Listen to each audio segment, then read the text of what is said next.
तुम्हाला आपण जे आता स्प्रे केला कसं वाटलं तुम्हाला? व्यवस्थित कमी औषधामध्ये काम चाललं. आणि मला सांगा आता जे बिबट्याने धुमाकूळ घातलाय त्याबद्दल तुम्हाला काय म्हणता येईल? बिबट्यापेक्षा उत्तम मरण्यापेक्षा चांगलं उत्तम आहे.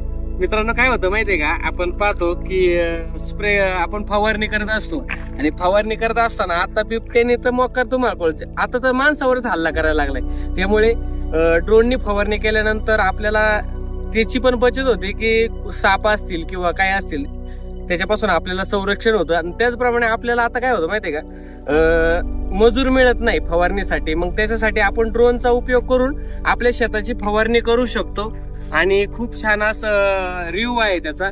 आणि मला सांगा की याचा रिझल्ट कसा आहे फवारणी केल्यानंतर? आपल्या हातपंपापेक्षा लई चांगलं आहे. मित्रांनो अशा प्रकारे ड्रोननी फवारणी केल्यानंतर जो रिझल्ट हातपंपाने केल्यानंतर मिळत नाही त्याच्यापेक्षाही चांगला रिझल्ट ड्रोन फवारणी केल्यानंतर मिळतो.